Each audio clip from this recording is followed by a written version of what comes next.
Hi students, जैसा कि हम पिछली क्लास में जो पढ़ रहे थे वो था जो रासायनिक समीकरण के बारे में। तो अपन रासायनिक समीकरण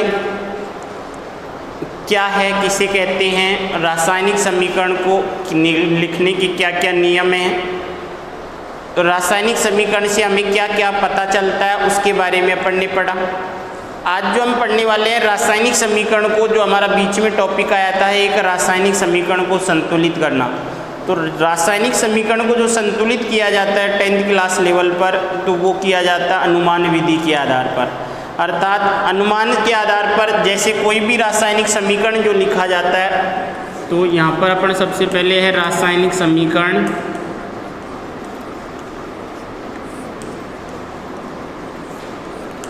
को संतुलित करना।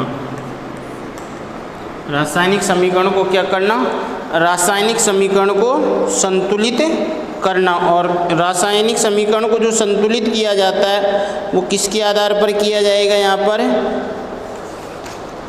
रासायनिक समीकरण को अनुमान विधि के आधार पर क्या किया जाता है, संतुलित किया जाता है। क्या किया जाएगा,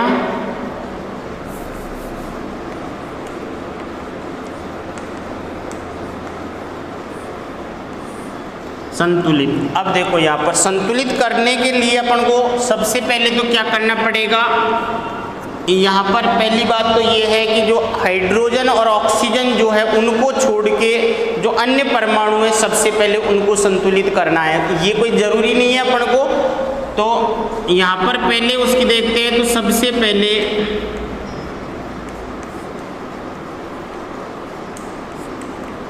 हाइड्रोजन तथा ऑक्सीजन को छोड़कर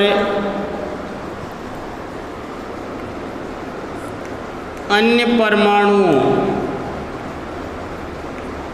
को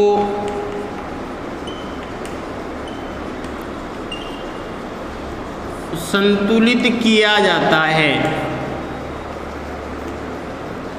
तो जितने भी अपन संतुलित अभिक्रिया करेंगे उसमें अन्य परमाणु या अपन दूसरी तरीके से यहाँ पर उनकी संख्या भी लिख सकते हैं। जैसे अपन एक समीकरण लिखते हैं यहाँ पर N2 प्लस H2, एक समीकरण लिखते हैं N2 plus H2 equal to NH3। यहाँ पर अपन को इस समीकरण को संतुलित करना है, तो यहाँ पर अपन को ये पता लगना है पहले तो कि यहाँ पर जैसे नाइट्रोजन की कितनी संख्या है, नाइट्रोजन की संख्या कितनी है 2, हाइड्रोजन की संख्या कितनी है 2। और यहाँ पर अगर देखें तो हाइड्रोजन और नाइट्रोजन की संख्या है ना, तो यहाँ पर नाइट्रोजन की संख्या, जितने परमाणु इधर होंगे उतने ही क्या होंगे, इधर हाइड्रोजन की संख्या। तो ऐसे लिखने की अपन को कोई आवश्यकता नहीं है, एक बार अपन को समझ में आ गया तो इधर अपन ये लिख सकते हैं नाइट्रोजन की संख्या और हाइड्रोजन की संख्या। तो या फिर अपन इसको ऐसे लिख दें कि इधर नाइट्रोजन की संख्या और इधर हाइड्रोजन की संख्या, जितने हैं उनकी सबकी लिखेंगे। तो नाइट्रोजन इधर किधर 2 और हाइड्रोजन कितना है 2, इधर नाइट्रोजन कितना है 2, हाइड्रोजन कितना है 3। अब देखो यहाँ पर सबसे पहले अपन देखते हैं नाइट्रोजन को, हाइड्रोजन को छोड़ते हैं अभी। तो नाइट्रोजन की संख्या इधर कितनी है 2, इधर भी कितनी है 2, मतलब नाइट्रोजन क्या है, संतुलित है। हाइड्रोजन की देखते हैं, हाइड्रोजन इधर कितना है 2 और उधर कितना है 3। तो हाइड्रोजन को संतुलित करने के लिए अपन को इधर कितने से गुणा करना पड़ेगा, 3 से गुणा करना पड़ेगा। और इधर 3 से गुणा करूँगा तो इधर संख्या कितनी हो जाएगी, अब हाइड्रोजन की 6, तो उधर अपन को 3 करने के लिए कितने 2 से गुणा करना पड़ेगा, तो हो गई नहीं हो गई। तो इसके लिए अपन को अब क्या किया, तो ये तो है नहीं कि हाइड्रोजन अपन को 6 करना है, तो यहाँ मैंने मिटाया और इसको क्या कर दिया 6 हो गया हाइड्रोजन, नहीं। अभी बताते हैं अपन। तो यहाँ पर क्या है, क्योंकि इनका सूत्र चेंज नहीं होना चाहिए, सूत्र चेंज हो जाएगा तो वो तो चीज़ ही अलग हो जाएगी, परमाणु अलग हो जाएगा, अणु मॉलिक्यूल जो है वो अलग हो जाएगा, नहीं हो जाएगा। कभी भी कोई भी संख्या लगाएंगे जब अभिक्रिया संतुलित करते हैं तो न तो बीच में लगाएंगे, जो स्टार्टिंग जो है उसी में लगाएंगे, न तो बीच में लगाएंगे न अंत में लगाएंगे। तो यहाँ पर हाइड्रोजन कितने लगाए अपन ने 3, तो हाइड्रोजन कितने हो गए, ये 6 हो गए। और यहाँ पर ये जो 2 लगाया मैंने, ये सब पे 2 लगेगा। अब ये तो नहीं कि हाइड्रोजन को अपन को चेक करना है तो मैंने यहाँ हाइड्रोजन लगा दिया, नहीं। कभी भी किसी भी अणु सूत्र जो है उस अणु सूत्र के बीच में अपनी तरफ से कोई संख्या नहीं लगाएंगे। जो सूत्र में जो संख्या है वो तो रहेगी, परंतु अपनी तरफ से बीच में नहीं लगानी। अपनी तरफ से जो भी संख्या लगाएंगे वो कहाँ लगाएंगे, प्रारंभ में, स्टार्टिंग में। तो यहाँ पर मैं कितना लगाऊंगा, अब 2। क्लियर। अब देखो यहाँ पर तो ये 2, यहाँ पर नाइट्रोजन कितना है 2 और इधर नाइट्रोजन कितना है 2। तो स्टार्टिंग में जो 2 लगा हुआ है उसका मतलब क्या होगा कि ये 2 दोनों से ही क्या है, गुणा है, अर्थात नाइट्रोजन कितने होंगे 2।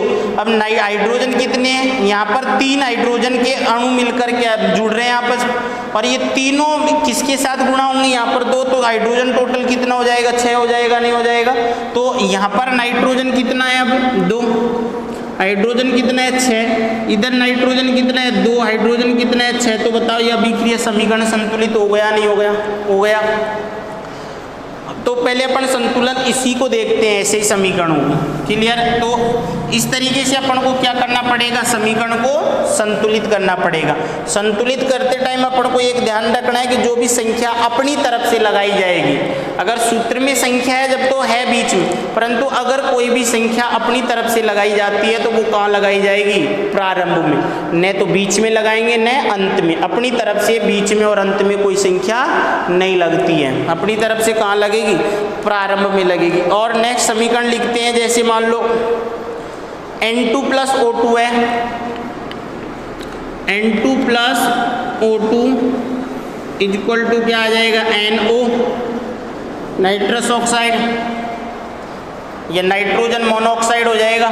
तो यहाँ पर जो नाइट्रोजन जो है वो तो कितना है 2, हाइड्रो ऑक्सीजन कितना है 2, इधर नाइट्रोजन कितना है 1, ऑक्सीजन कितना है 1। अब बताओ, सबसे पहले अपन ऑक्सीजन को छोड़कर किसको करें, नाइट्रोजन को। नाइट्रोजन इधर 2 है तो इधर को 2 करने के लिए अपन को 2 से गुणा करना पड़ेगा, करना पड़ेगा। अब ये 2 गुणा कहाँ होगा, यहाँ पे नहीं, यहाँ पे। तो स्टार्टिंग में करना है अपन को, बीच में अगर यहाँ पे अपनी तरफ से नहीं लगाना है। अगर अपनी तरफ से लगाएंगे तो सूत्र क्या हो जाएगा, N2O, और N2 अलग सूत्र हो जाएगा।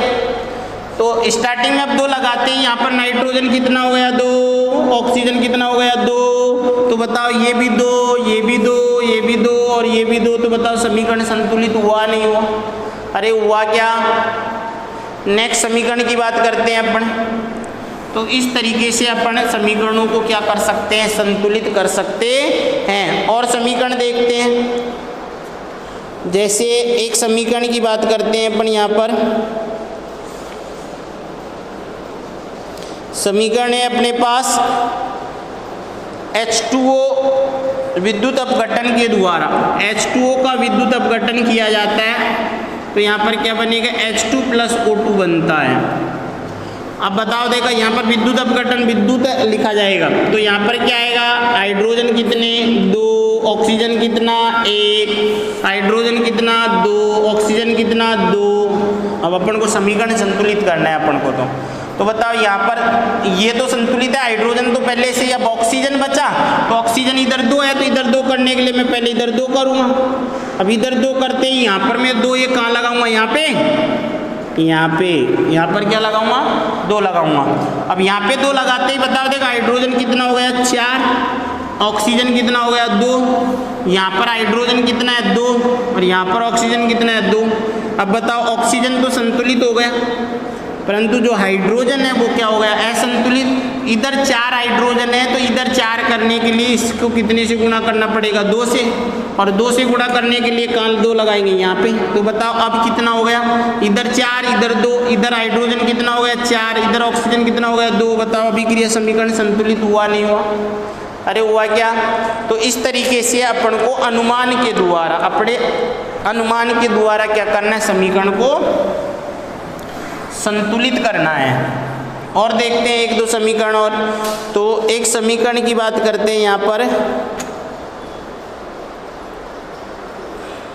एक समीकरण जो है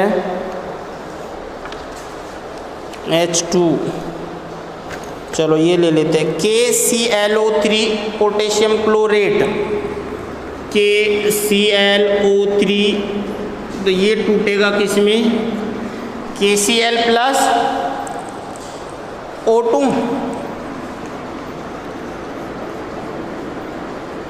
अब देखो यहाँ पर ये पोटेशियम क्लोरेट है, ये पोटेशियम क्लोराइड और ये ऑक्सीजन। तो यहाँ पर पोटेशियम कितना, 1, क्लोरीन कितना, 1, ऑक्सीजन कितना, 3, इधर क्लोरीन 1, वो सॉरी पोटेशियम, क्लोरीन 1, ऑक्सीजन 2।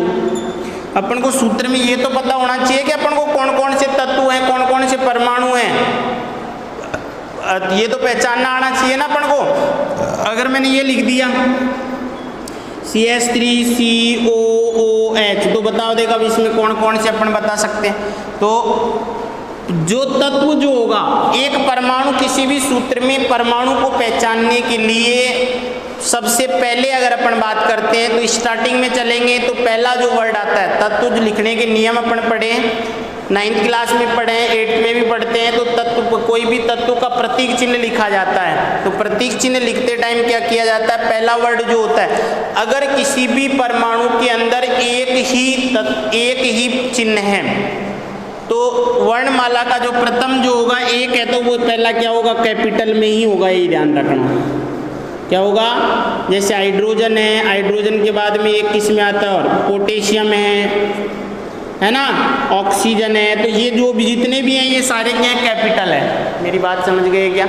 अगर दो से मिलकर बना हुआ, दो वर्डों से, तो यहाँ पर क्या आ जाएगा, पहला जो होगा वो तो क्या होगा, कैपिटल, पहला तो कौन सा होगा, कैपिटल, और दूसरा जो आएगा वर्ड वो आएगा स्मॉल। ये ध्यान रखना है अपन को।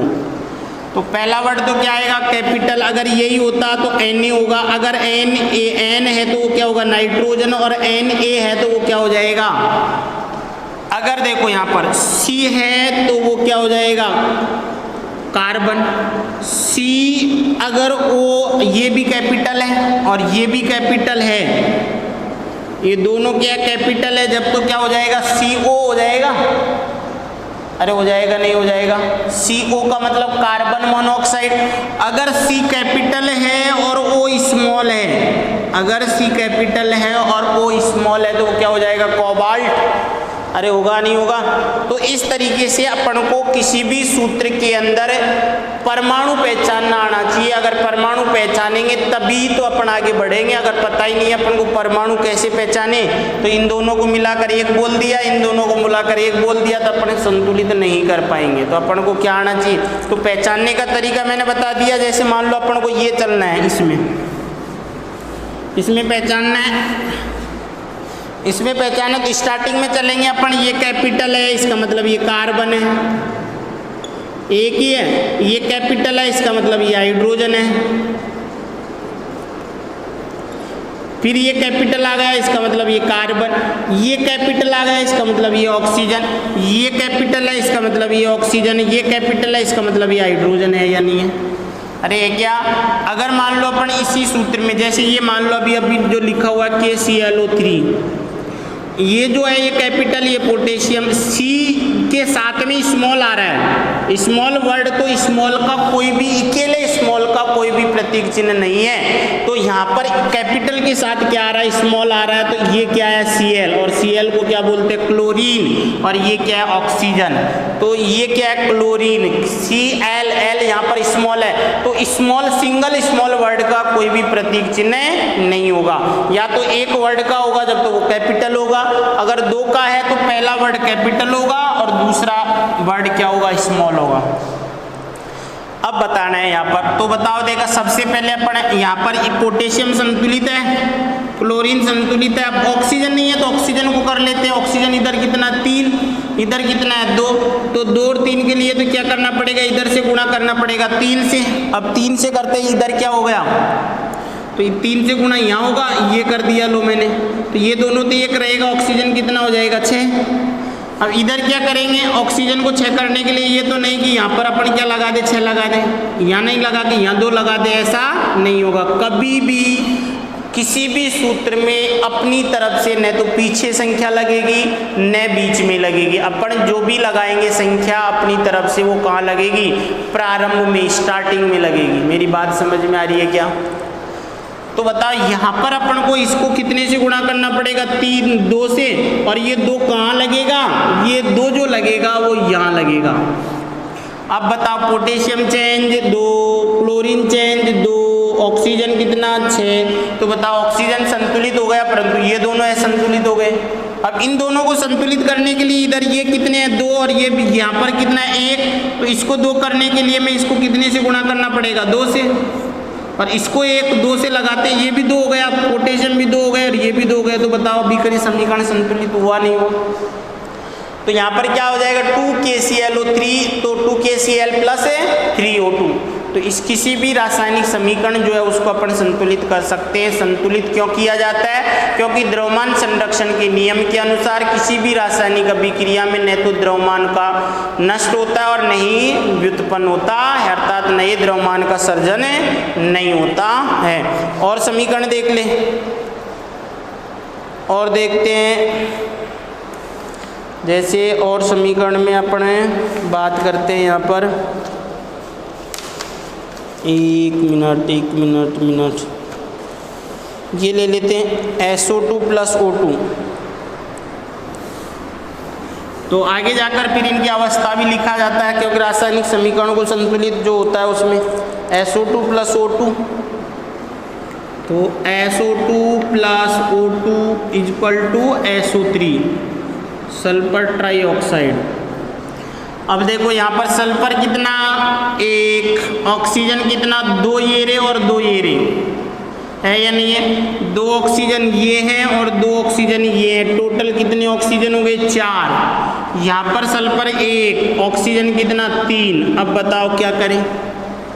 तो यहाँ पर अपन को देखो क्या करना है कि सल्फर जो है वो कितने हैं यहाँ पर 1। तो सबसे पहले सल्फर को देखते हैं, इधर भी 1 और उधर भी 1। ऑक्सीजन को मैं मान लो यहाँ 2 लगा देता हूँ। अब 2 लगाते ही सल्फर कितना हो गया 2 और ऑक्सीजन कितना हो गया 4 हो गया नहीं, और 2 ये कितने हो गए 6। अगर यहाँ पर सल्फर को अपन को कितना करना पड़ेगा 2 करना पड़ेगा, और 2 करते ही क्या हो जाएगा सल्फर 2 हो जाएगा और ऑक्सीजन कितना हो जाएगा 6। ऑक्सीजन कितना है यहाँ पर 2 दूनी 4, तो ये है और 2 ये हो गई। लो अभिक्रिया संतुलित। अरे हो गया नहीं हो गया? अपन ने अनुमान यहाँ पर पता नहीं चल रहा है कि अपन किसके लगाएं। तो अपन ने सबसे पहले तो सल्फर जो ये है इसमें ही क्या किया, अगर अपन मान लो इसको नहीं करके ऑक्सीजन को 4 करते हैं, यहाँ पर मैंने चलो ऑक्सीजन 4 कर दिया, तो 4 और ये 2 हो जाता।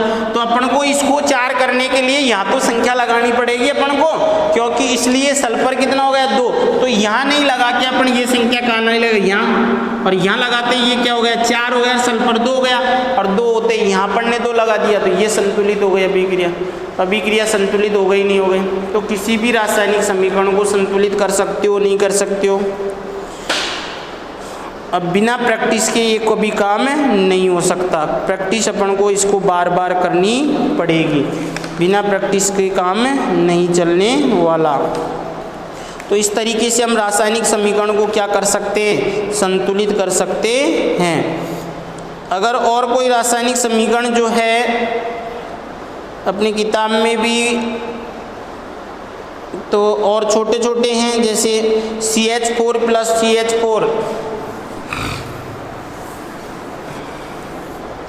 CH4 की बात करते हैं, जैसे CH4 plus O2 equal to CO2 plus H2।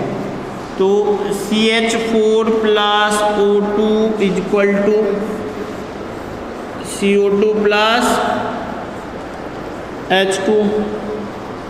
यहाँ पर कार्बन कितना 1, हाइड्रोजन कितना 4, ऑक्सीजन कितना 2, यहाँ पर कार्बन 1, ऑक्सीजन 2, हाइड्रोजन 2, ऑक्सीजन 1। तो बताओ ऑक्सीजन टोटल कितने हो गए 3 हो गए, 2 इधर है 3 इधर है। तो सबसे पहले तो अपन को ये सम विषम वाला हो गया, तो इन दोनों तरफ अपन को क्या करना पड़ेगा, सम करना पड़ेगा। तो यहाँ पर मैं अगर 2 कर देता हूँ तो ये क्या हो गया 4 हो गया नहीं हो गया 4, और इधर अपन को 4 करने के लिए तो तो हाइड्रोजन कितने हैं, हाइड्रोजन 4 है, और हाइड्रोजन को 4 करने के लिए यहाँ पर को क्या लगाना पड़ेगा, 2, तो बताओ देगा 4 2 2 और 1।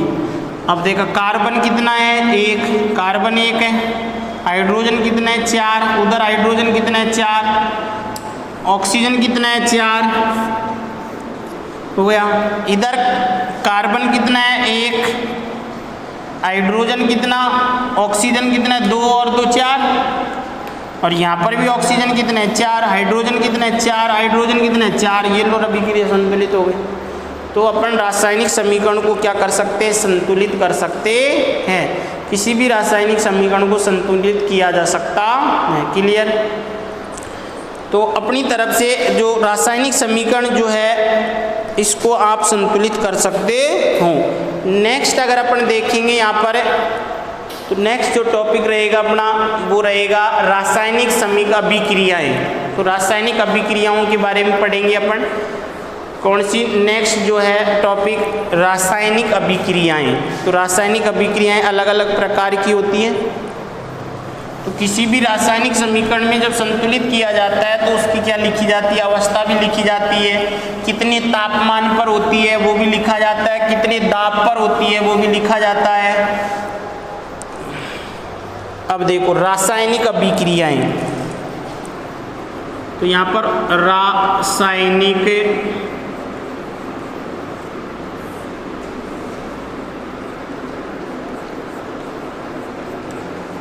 अभिक्रियाएं, रासायनिक अभिक्रियाओं की यहाँ पर बात करेंगे। तो रासायनिक अभिक्रिया जब किसी भी रासायनिक पदार्थ में रासायनिक परिवर्तन होगा, अर्थात कुछ अभिकारक आपस में मिलकर किसका निर्माण करते हैं, नए उत्पाद का निर्माण करते हैं, उसे ही क्या कहा जाता है, रासायनिक अभिक्रिया। अर्थात किसी भी रासायनिक पदार्थ में रासायनिक परिवर्तन जब होता है उसे ही क्या कहा जाता है, रासायनिक अभिक्रिया।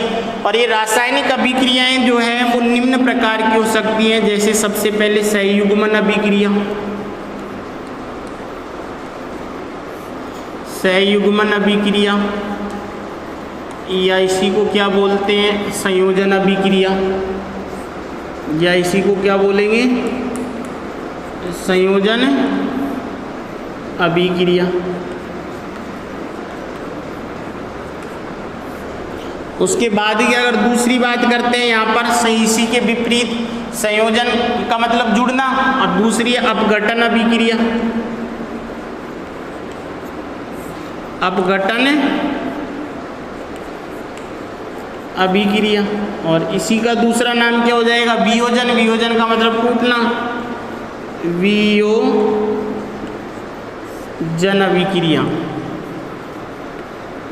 क्या हो जाएगी, वियोजन अभिक्रिया। तो अपघटन का मतलब क्या होता है, टूटना, और संयोजन का मतलब है जुड़ना। अब यहाँ पर अपघटन भी कितने प्रकार का हो सकता है, 3 प्रकार का। वो डिपेंड करेगा किसके द्वारा इनको तोड़ रहे हैं। जैसे विद्युत अपघटन अभिक्रिया, विद्युत अपघटन अभिक्रिया।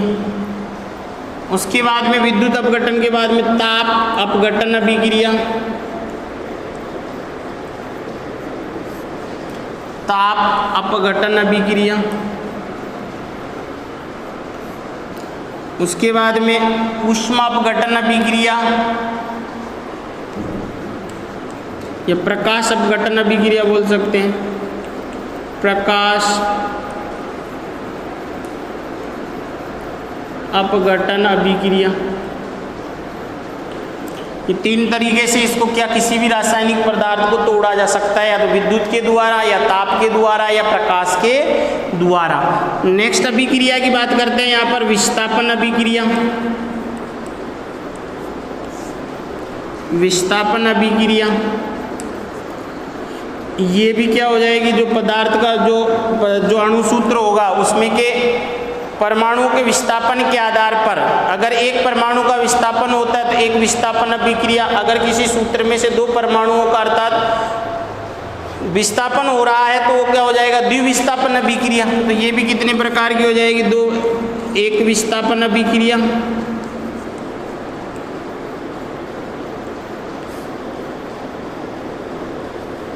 और दूसरी हो जाएगी द्विविस्थापन अभिक्रिया। द्विविस्थापन अभिक्रिया हो जाएगा, नहीं हो जाएगा। विस्थापन के बाद में अगर और बात करते हैं यहाँ पर ऊष्माक्षेपी अभिक्रिया या ऊष्माशोषी अभिक्रिया। ऊष्माक्षेपी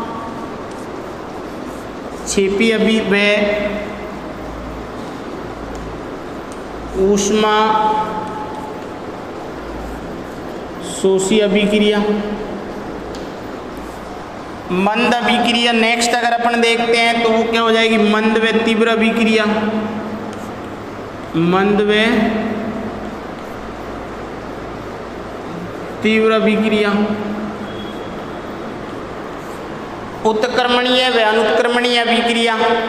तो ये मेन अभिक्रियाओं के क्या है प्रकार, तो जिसमें संयुग्मन अभिक्रिया या उसी को क्या बोलते हैं संयोजन अभिक्रिया।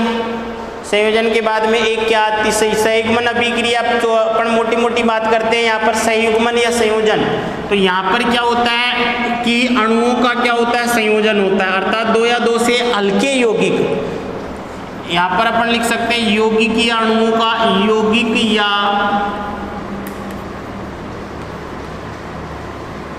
अणुओं का क्या होगा संयोजन, और संयोजित होकर कैसा निर्माण करेंगे, एक भारी यौगिक का निर्माण करते हैं। तो अर्थात यहाँ पर हल्के यौगिक मिलकर किसका निर्माण करते हैं, भारी यौगिक का निर्माण करते हैं। उसके बाद में अपघटन अभिक्रिया की बात करते हैं। तो अपघटन में वियोजन का मतलब ही क्या होता है टूटना, इसका मतलब ही क्या होता है टूटना। और टूट के क्या बनेंगे, दो या दो से अधिक भाग बनेंगे, और दो या दो से अधिक भाग बनेंगे तो जिससे टूटा है वो भारी होगा और जो बना है वो क्या होगा हल्का होगा। तो अर्थात यहाँ पर एक भारी यौगिक टूटकर दो या दो से अधिक हल्के यौगिकों का क्या करता है निर्माण करता है। अगर विद्युत के द्वारा तोड़ रहे हैं जब तो क्या कहलाएगा विद्युत अपघटन। जैसे अभी अपन ने पढ़ा था जल का विद्युत अपघटन, सोडियम क्लोराइड का विद्युत अपघटन पढ़ेंगे इसमें। ताप अपघटन, ताप के द्वारा अगर किसी भी रासायनिक पदार्थ को तोड़ रहे हैं तो वो क्या कहलाएगी ताप अपघटन अभिक्रिया। प्रकाश अपघटन अभिक्रिया, अगर प्रकाश की उपस्थिति में कोई भी रासायनिक अभिक्रिया हो रही है जिसमें अपघटन हो रहा है वो क्या कहलाएगी ताप अपघटन अभिक्रिया या उस प्रकाश अपघटन अभिक्रिया। विस्थापन का मतलब क्या होगा कि यहाँ पर क्या होता है कि जो अधिक क्रियाशील जो होता है, यहाँ पर ताकतवर की लड़ाई होगी, अर्थात किसी भी यौगिक में से किसी भी अधिक क्रियाशील परमाणु या तत्व के द्वारा या अणु के द्वारा उस यौगिक में से कम क्रियाशील तत्व या परमाणु को क्या कर दिया जाता है विस्थापित कर दिया जाता है, हटा दिया जाता है। तो उसे क्या कहा जाता है विस्थापन अभिक्रिया कहा जाता है। ऊष्माक्षेपी अभिक्रिया, छेपी का मतलब क्या होगा छोड़ना और शोषी का मतलब होगा अवशोषण करना। अर्थात वह रासायनिक अभिक्रिया जिसमें अभिक्रिया के दौरान ऊष्मा या ऊर्जा बाहर निकलती है तो उसे क्या कहा जाता है ऊष्माक्षेपी अभिक्रिया कहा जाता है। और वह रासायनिक अभिक्रिया जिसमें ऊष्मा अवशोषित होती है, ऊष्मा दी जाती है, ऊर्जा दी जाती है, उसे क्या कहेंगे ऊष्माशोषी अभिक्रिया कहेंगे। क्लियर। उसके बाद में मंद अभिक्रिया, वह रासायनिक अभिक्रिया जिसको संपन्न होने में एक दिन लग जाता हो, एक सप्ताह लग जाता हो, एक महीना लग जाता हो, एक साल लगता होता तो बहुत काफ़ी लंबा टाइम लगता है, उसे ही क्या कहा जाता है मंद अभिक्रिया कहा जाता है। लोहे पर जंग लगना एक मंद अभिक्रिया का उदाहरण है।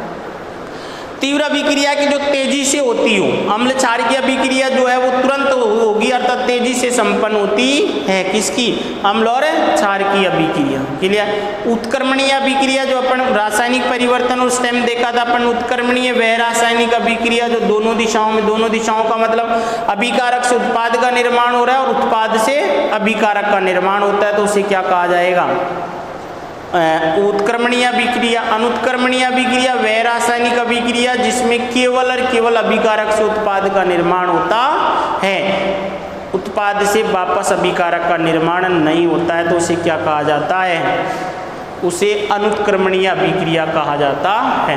तो इनको एक एक करके उदाहरण सहित अपन क्या पढ़ेंगे नेक्स्ट क्लास में पढ़ेंगे। क्लियर।